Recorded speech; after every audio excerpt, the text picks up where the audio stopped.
Danger Zone lovers and prospective alphas. I have repeatedly been asked by my subscribers and fellow DC gamers I meet in game to make a series of tutorials on how to improve their gameplay or perform some advanced movements like bump mining in general and double bump mining and stomp killing specifically. There are already some tutorial videos and tips from my fellow YouTubers like Sid, iFrame and Sandwich, which I find extremely useful and would highly recommend watching. You can find the links to their channels in the video description. But while I was thinking about making such a video, I've come to realize that there are also dozens, if not hundreds of newbies to this game that still don't know the basics of this mode. And as far as I know, nobody is making videos for them.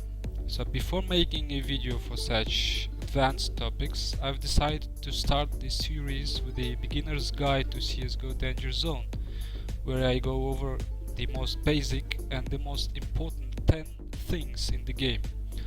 I'm gonna call them 10 fundamentals of success in Danger Zone, for I think a lot of new players who have under 100 wins in DZ still don't fully understand them. I have nearly 4,000 wins by now, and I wish there was somebody who made such a video for me at the time to watch and learn faster. I'm gonna assume that by now you guys know the very basic stuff like what each bonus perk stands for, what a yellow hexagon on the map means, what a gun crate looks like and how to open one, and etc. So let's get started. The first thing you will need to decide when the game starts is where to deploy. Deploy at the periphery of the map, I would say. Never deploy in the middle of the map. Let me explain you why. When you already are very good at the game and know all the maps in detail, it's not a big deal where to deploy. You can start anywhere. But at the early stages of your learning curve, I think deploying at the periphery of the map will make it easier for you to start safely and increase your chances of not getting wiped early in the game.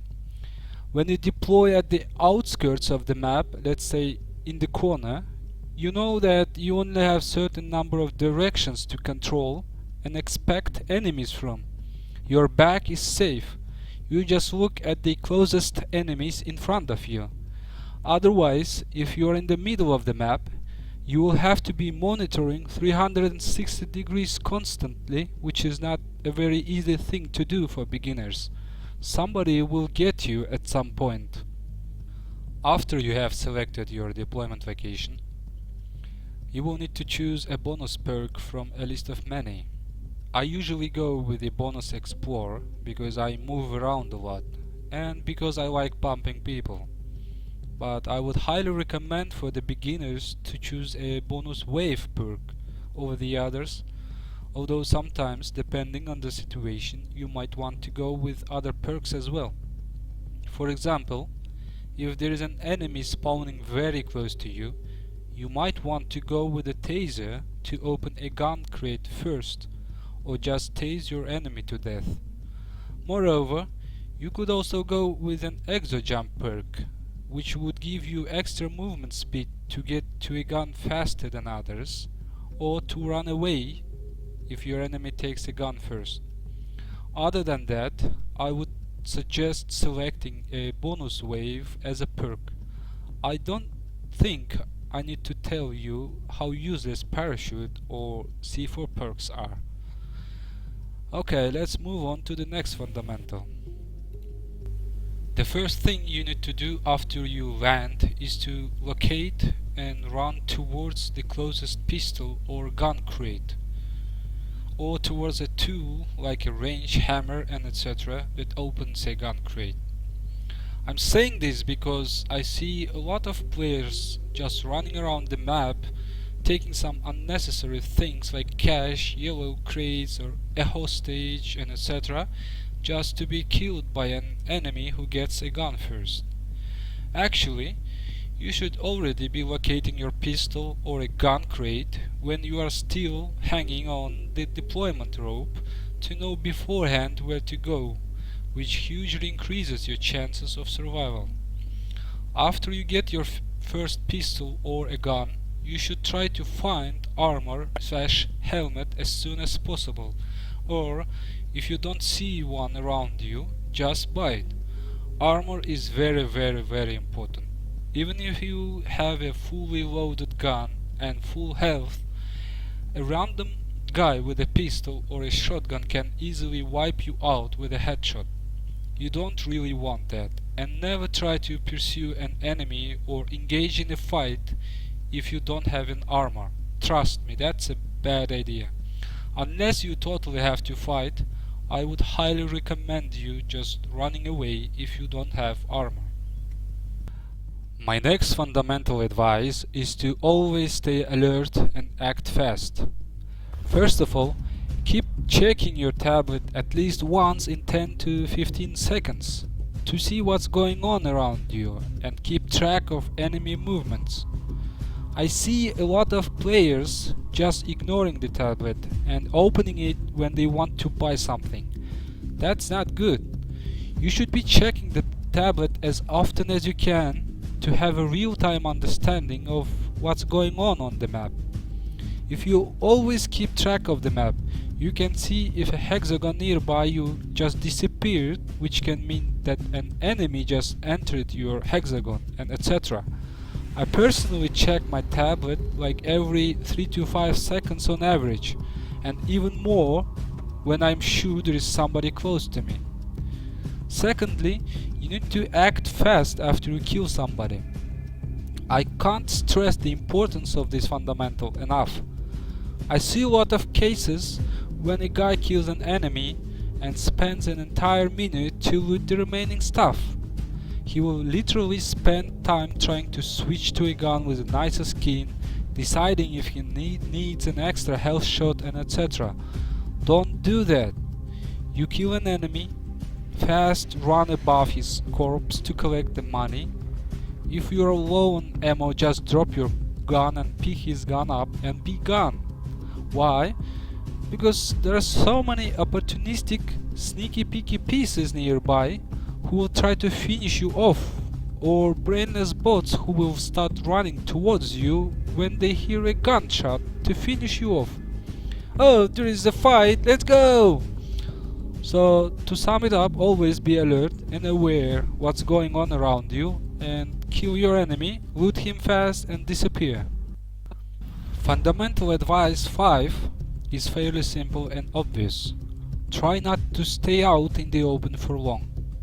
I see a lot of people getting easily killed just because they walk or run out in the open as if they are taking their Sunday morning park jog. Unless it is necessary, really necessary, do not stay out in the open. Do not loot in the open. Do not stare at your tablet in the open, and so on and so on.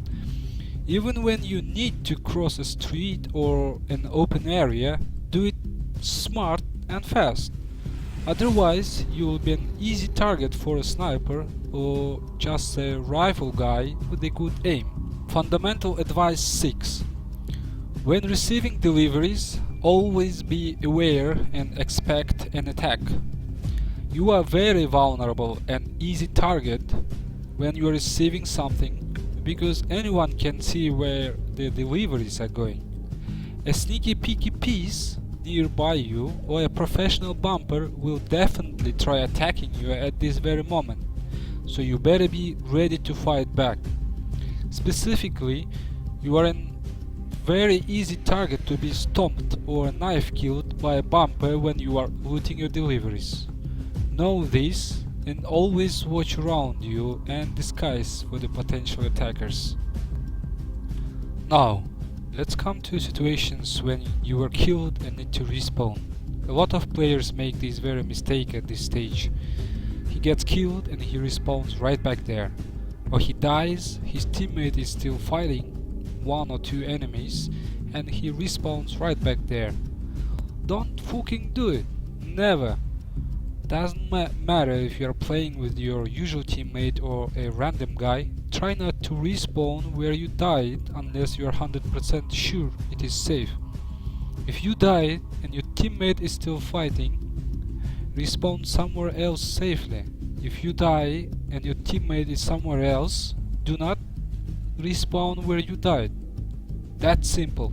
I don't understand why you would respawn right where somebody just killed you. He's still there and looting your stuff, or he's still close nearby and will return to kill you. Yes, there are some situations when it is absolutely necessary to respawn nearby your teammate, but then there is nothing you can do about it. But otherwise, never make this mistake over and over. Respawn somewhere further and try to stay alive in case your teammate dies as well. If not, you can go there and loot your stuff back. Fundamental advice 8. Paradrops. Paradrops usually contain powerful rifles such as AK-47, SG-553, AUG, M4, Autonoob or AWP, which can give you an enormous edge over your opponents. But sometimes a paradrop may contain a pile of cash as well. It might be good and it might be bad. It's good when you already are equipped and some extra cash would be nice. It's bad when you really need a gun fast, but you end up with a pile of cash. So the question is, should you go for the paradrops or not?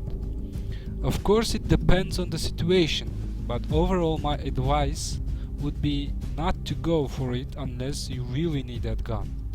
You can be 100% sure that a lot of people will be going and fighting for it. You might get killed very easily when trying to get it or after you get it. If you are set up and have a good SMG with tons of bullets in it, I would recommend not going for the paradrop unless it is somewhere close to you in the corner and you are sure nobody's pursuing it. One more thing. If you end up respawning on a paradrop that is still high up in the air, just run away from that area, because trust me, a lot of heavily armored people are coming for it and you don't want to meet them. Fundamental advice 9. Don't buy anything near the very end of the game unless it is absolutely necessary. I see a lot of players buying things they don't really need when left 2 versus 2 or 1 versus 1. You should never do that. If for some reason you end up having 20 bullets in your AK or not having a health shot, it's better for you not to let the enemy know your exact position. Even when you buy, you already make a noise and most probably people will know where you are.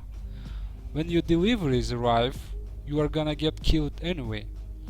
When you are a more advanced player, you might buy some things to bait or trick the enemy to gain advantage, but it's when you are an advanced player, not a beginner. And one more thing, don't buy an SSG, the so-called scout, at the end of the game. Never do that. It's gonna be a close combat and most probably you end up not killing anyone with it. I see a lot of players buying that scout for their last cash, no armor, no health shot, just to be killed after one shot. Better buy armor, a pistol or a gun and some bullets. Trust me, you will have more chances. The last but not the least important fundamental is finding out, reaching and controlling the final zone first. I mean, it should be obvious, right? But no. I see a lot of players hiding, camping or doing something else until the zone starts pushing, pressuring them to run in a hurry, trying to escape it, just to become an easy target for the guys who got to the final zone first and got their angles. Never do that. Be smart and plan ahead either by buying a red tablet upgrade, Zone Predictor, or by learning how to predict the final zone, which I'm gonna talk about in one of my upcoming tutorials. To be fair, there are some situations when you don't really want to occupy the final zone first because it's out in the open or in the middle and you will have to watch too many angles at the same time. But in general, you should try to build the first one to control it and shoot the incoming enemies like chicken. So these are the most basic things, the so-called fundamentals of CSGO Danger Zone. I've spent some time figuring them out, for there are so many tricks and tips to Danger Zone which I hope I will be making in the upcoming videos. If you enjoyed the video and found the tips useful, please hit the like button and subscribe. And please leave a comment if you have anything to add to this list, since there should be more, but I tried to distill it down to 10, for I thought 10 is fancy. See you guys later and be the last one standing.